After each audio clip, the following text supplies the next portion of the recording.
ಕ್ಕೂ ಹೆಚ್ಚು ಪ್ರಶಸ್ತಿಗಳು ಸಂದಿವೆ.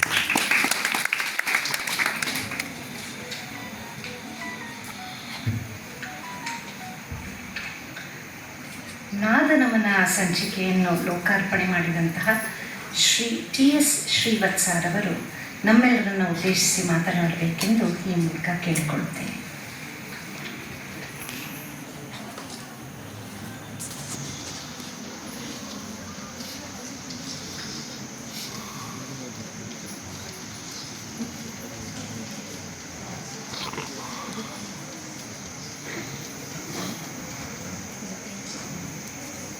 ಎಲ್ಲರಿಗೂ ನಮಸ್ಕಾರ ಬಂಧುಗಳೇ. ಈ ಶುಭ ಸಂಜೆಯ ಮನಸ್ಸಿಗೆ ಮುದ ನೀಡುವಂಥ ಕಾರ್ಯಕ್ರಮದಲ್ಲಿ ನಾವು ನೀವೆಲ್ಲರೂ ಭಾಗಿಯಾಗಿದ್ದೀವಿ. ಸಂಗೀತ ಸಮ್ಮೇಳನದ ಅದರಲ್ಲೂ 30ನೇ ವಾರ್ಷಿಕ ಸಮ್ಮೇಳನದ ಈ ಸಂದರ್ಭದಲ್ಲಿ ವೇದಿಕೆ ಮೇಲೆ ದಿವ್ಯ ಸಾನ್ನಿಧ್ಯವನ್ನು ವಹಿಸಿರುವಂಥ ಪರಮ ಪೂಜ್ಯ ಗುರುಗಳ ಪಾದಾರವಿಂದಗಳಿಗೆ ನಮಸ್ಕರಿಸ್ತಾ, ಸಮ್ಮೇಳನದ ಅಧ್ಯಕ್ಷರು ಮತ್ತು ಕರ್ನಾಟಕ ಅಷ್ಟೇ ಅಲ್ಲ ಇಡೀ ಭಾರತಾದ್ಯಂತ ಪ್ರಸಿದ್ಧಿಗೆ ಪಾತ್ರರಾಗಿರುವಂಥ ನಮ್ಮವರೇ ಆದಂಥ ಟಿ.ಎನ್. ಸತ್ಯವತಿ ಅವರು ಸಮ್ಮೇಳನ ಅಧ್ಯಕ್ಷರು ವೇದಿಕೆ ಮೇಲಿದ್ದಾರೆ. ಬಂಧುಗಳೇ,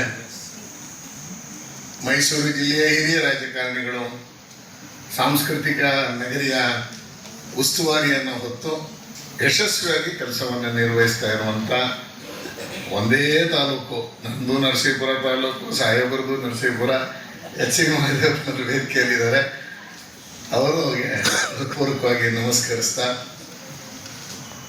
ಹಾಗೆ ಈಗ ತಾನೇ ಸಂಗೀತ ಸೇವಾ ನಿಧಿಯ ಪ್ರಶಸ್ತಿಗೆ ಭಾಜನರಾಗಿರುವಂಥ ನಮ್ಮವರೇ ಆದಂಥ ರಾಮಪ್ರಸಾದ್. ನಮ್ಮವರೇ ಅಂದರೆ ಎರಡು ಅರ್ಥ, ಒಂದು ಮೈಸೂರಿನವರು, ಇನ್ನೊಂದು ಹಣೆ ಮೇಲಿರೋದು, ಇಬ್ಬರದು ಒಂದೇ. ಹಾಗಾಗಿ ನಮ್ಮವರೇ ಆದಂಥ ರಾಮಪ್ರಸಾದರು ವೇದಿಕೆಯಲ್ಲಿದ್ದಾರೆ ಬಂಧುಗಳೇ.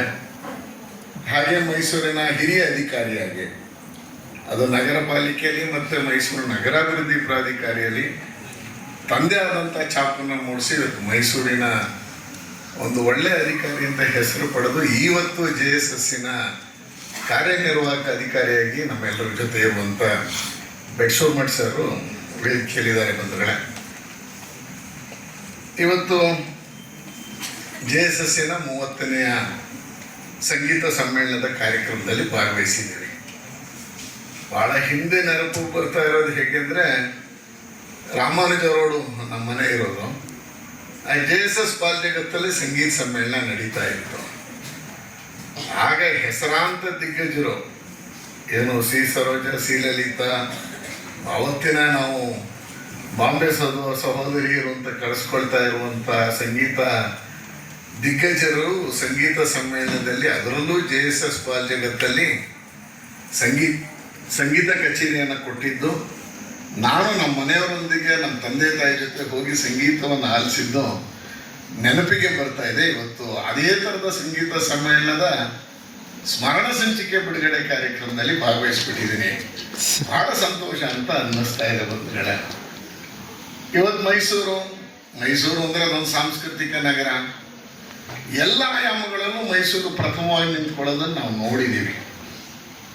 ಸಂಗೀತ ಕ್ಷೇತ್ರದಲ್ಲಂತೂ ಭಾಳ ಹಿಂದೆ ತೆಗೆದುಕೊಂಡು ಹೋಗೋದಾದರೆ, ಮೊನ್ನೆ ಸನ್ಮಾನ್ಯ ಮುಖ್ಯಮಂತ್ರಿಗಳು ಮೈಸೂರಿನ ದಸರಾದ ಸಾಂಸ್ಕೃತಿಕ ಕಾರ್ಯಕ್ರಮಕ್ಕೆ ಬಂದಂಥ ಸಂದರ್ಭದಲ್ಲಿ ಸನ್ಮಾನ್ಯ ಮಹದೇವಪ್ಪ ಸರ್ ಅವರ ಉಪಸ್ಥಿತಿಯಲ್ಲಿ ಮುಖ್ಯಮಂತ್ರಿಗಳಿಗೆ ಒಂದು ಮನವಿ ಮಾಡಿಕೊಂಡೆ. ನೋಡಿ, ಮೈಸೂರು ಅಂತ ಹೇಳಿದ್ರೆ, ಮೈಸೂರು ಅರಮನೆ ಅಂತ ಹೇಳಿದ್ರೆ, ಸಂಗೀತ ಅಂತ ಹೇಳಿದ್ರೆ ಮೈಸೂರು ವಾಸುದೇವಾಚಾರ್ಯ ಅನ್ನೋ ಹೆಸರಿಲ್ಲದೆ ಪ್ರಾರಂಭ ಆಗೋದೇ ಇಲ್ಲ. ಆ ಥರದ ಮೈಸೂರು ಕೆ. ವಾಸುದೇವಾಚಾರ್ಯರ ಭವನ ಪಾಠಶಾಲೆಯಿಂದ ಕೇವಲ 100 ಅಡಿ ದೂರದಲ್ಲಿ ಇದೆ. ಸಂಸ್ಕೃತ ಪಾಠಶಾಲೆಯಿಂದ ಅವರ ಹೆಸರಿನಲ್ಲಿ ಏನಾದ್ರು ಒಂದು ಕಾರ್ಯಕ್ರಮವನ್ನು ಸರ್ಕಾರ ಮಾಡಿಕೊಡ್ಬೇಕು ಅಂತ ಮನವಿಯನ್ನು ವೇದಿಕೆಯ ಮೇಲೆ ಮಾಡಿಕೊಂಡೆ ಬಂಧುಗಳೇ. ಸನ್ಮಾನ್ಯ ಮುಖ್ಯಮಂತ್ರಿಗಳು ಅದೇ ವೇದಿಕೆಯಲ್ಲಿ ಉತ್ತರ ಹೇಳಿದ್ರು, ಶಾಸಕರು ಇದನ್ನು ಮಾಡಿಕೊಡಿ ಅಂತ ಹೇಳಿದ್ದಾರೆ, ಮೈಸೂರು ಸಂಗೀತ ಕಲಾನಿಧಿ ವಾಸುದೇವಾಚಾರ್ಯರ ಕಾರ್ಯಕ್ರಮವನ್ನು ನಡೆಸ್ಕೊಡಿ ಅಂತ ಹೇಳಿದ್ದಾರೆ. ಖಂಡಿತ ಬರುವ ವರ್ಷದಿಂದ ಕಾರ್ಯಕ್ರಮ ನಡೆಸ್ಕೊಡ್ತೀನಿ ಎನ್ನುವಂಥ ಆಶ್ವಾಸನೆಯನ್ನು ಭರವಸೆಯನ್ನು ವೇದಿಕೆ ಮೇಲೆ ಮುಖ್ಯಮಂತ್ರಿಗಳೇ ಕೊಟ್ಟರು ಬಂಧುಗಳೇ. ಅಂದ್ರೆ ಮೈಸೂರೇ ಹೇಗೆ ವಾಸುದೇವಾಚಾರ್ಯರಿಲ್ಲದೆ, ಪಿಟೀಲ್ ಚೌಡಯ್ಯನವರಿಲ್ಲದೆ ನಾವು ಯಾವುದನ್ನು ನೆನೆಸ್ಕೊಳ್ಳೋಕ್ಕೆ ಆಗೋದಿಲ್ಲ. ಆಮೇಲೆ ಮಧ್ಯಪಾಲ ನಾವು ಇನ್ಸ್ಟ್ರೂಮೆಂಟಲ್ ಏನು ವೀಣೆಯ ವಿಷಯಕ್ಕೆ ಬಂದರೆ ಮೈಸೂರು ದೊರೆಸ್ವಾಮಯ್ಯಂಗಾರ್ ಅವರನ್ನ ನೆನೆಸ್ಕೊಳ್ಳದೆ ಇರ್ತಾನೆ ಇರಲಿಲ್ಲ. ಅವರಿಲ್ಲದೆ ಕಾರ್ಯಕ್ರಮ ಇಲ್ಲ ಅಂತ ಆಗ್ತಿರ್ಲಿಲ್ಲ. ಅದು ಸಂಗೀತ ತೆಗೆದುಕೊಳ್ಳಿ, ಸುಗಮ ಸಂಗೀತ ಮೈಸೂರು ಆನಂದ ಸ್ವಾಮಿ ಅವ್ರು ನೆನೆಸ್ಕೊಳ್ಳದೆ ಇರ್ಲಿಕ್ಕೆ ಸಾಧ್ಯನೇ ಇಲ್ಲ. ಈಗಿನ ಯುವ ಪೀಳಿಗೆಗಂತೂ ಮೈಸೂರಿನ ವಯಲಿನ್ ತ್ರಯರು, ಆ ವಯಲಿನ್ ತ್ರಯರಲ್ಲಿ ಇಬ್ರು ಇವತ್ತು ವಯಲಿನ್ ದ್ವಯರು ಇಲ್ಲಿ ವೇದಿಕೆ ಮುಂಭಾಗದಲ್ಲಿದ್ದಾರೆ. ಒಬ್ರು ನಾಗರಾಜರು, ಇನ್ನೊಂದು ಮಂಜುನಾಥರು. ಇಲ್ಲದೆ ಮೈಸೂರು ಕಾರ್ಯಕ್ರಮನೇ ಇಲ್ಲ ಬಂಧುಗಳೇ. ಆ ರೀತಿಯಲ್ಲಿ ಮೈಸೂರು ತಂದೆ ಆದಂಥ ಇತಿಹಾಸವನ್ನು ಹೊಂದಿರುವಂಥದ್ದು. ಇವತ್ತು ಮೈಸೂರಿನ ಅರಮನೆ ಮುಂದೆ ಸಂಗೀತ ಕಚೇರಿಯನ್ನು ಕೊಡಲೇಬೇಕು, ಕೊಟ್ರೇನೆ ನನ್ನ ಜೀವನ ಧನ್ಯ ಅನ್ನುವಂಥದ್ದನ್ನ ಹೆಸರಾಂತ ಕಲಾವಿದರು ಭಾರತಾದ್ಯಂತ ಮೈಸೂರು ಅರಮನೆ ಮುಂದೆ ಲೈಟಿನ ಮುಂದೆ ಒಂದು ಕಾರ್ಯಕ್ರಮ ಕೊಡಬೇಕು ಅಂತ ಅಪೇಕ್ಷೆ ಮಾಡ್ತಾರೆ. ಬಹಳ ಹಿಂದೆ ಇದೇ ಸಂಗೀತ ದಿಗ್ಗಜರು ಮೈಸೂರಿನ 2 ರಾಮೋತ್ಸವನೋ ಅಥವಾ ಗಣಪತಿ ಕಾರ್ಯಕ್ರಮ ಅಂದ್ರೆ ಇವತ್ತು ನೆನಪಿಗೆ ಬರೋದು ಒಂಟಿಕೊಪ್ಪಲಿನ 8ನೇ ಕ್ರಾಸ್ ಅಂದ್ರೆ ವಿ ಮೋಹಲ 8th ಕ್ರಾಸು ಅಥವಾ ರಾಮಸ್ವಾಮಿ ಸರ್ಕಲ್ ಇರುವಂತ ಅರ್ಲಿಕಟ್ಟೆ ರಾಮ ಮಂದಿರದ ಕಾರ್ಯಕ್ರಮಗಳು. ಎಷ್ಟು ದಿಗ್ಗಜರು ಬರದೇ ಇರುವ ಅದು ಯಾರನ್ನಾದರೂ ಹೆಸರಿಸಿ ನೀವು. MS ಸುಬ್ಬಲಕ್ಷ್ಮಿ ಅವರಿಂದ ಹಿಡಿದು ಯೇಸುದಾಸಿಂದ ಹಿಡಿದು ನೀವು ಯಾರ್ಯಾರೆಲ್ಲ ಇವತ್ತು ಕರ್ನಾಟಕದ ಅಥವಾ ಭಾರತದ ಹಿಂದೂಸ್ತಾನಿ ಇರ್ಬೋದು, ಕರ್ನಾಟಕ ಸಂಗೀತ ಇರ್ಬೋದು, ಅವೆರಡು ಕಡೆ ಕಾರ್ಯಕ್ರಮ ಕೊಡದೇ ಇರೋರೇ ಇಲ್ಲ ಬಂಧುಗಳೇ. ಆ ರೀತಿಯಲ್ಲಿ ಮೈಸೂರು ಅಂದ್ರೆ ಒಂದು ಆ ಕಾರ್ಯಕ್ರಮ ಎರಡನ್ನು ಇವತ್ತು ನೆನೆಸ್ಕೋಬೇಕಾದಂಥ ಏನು ಇವತ್ತು ಸನ್ನಿವೇಶ ಇವತ್ತಿದೆ. ಆ ರೀತಿಯಲ್ಲಿ ಇವತ್ತು ಸಂಗೀತದಿಂದ ಕಾಯಿಲೆಯನ್ನು ಗುಣಪಡಿಸಬಹುದು ಅಥವಾ ಸಂಗೀತವನ್ನು ಯಾರು ಬೇಕಾದರೂ ಆನಂದಿಸ್ಬೋದು. ಬರೀ ಮನುಷ್ಯರೆಲ್ಲ ಪ್ರಾಣಿ ಪಕ್ಷಿಗಳು ಸಂಗೀತವನ್ನು ಕೇಳುತ್ತೆ ಅನ್ನುವಷ್ಟರ ಮಟ್ಟಿಗೆ ಇವತ್ತು ಸಂಗೀತ ಹಾಸೊಕ್ಕಾಗಿರೋದನ್ನು ನಾವು ನೋಡ್ತಾ ಇದ್ದೀವಿ.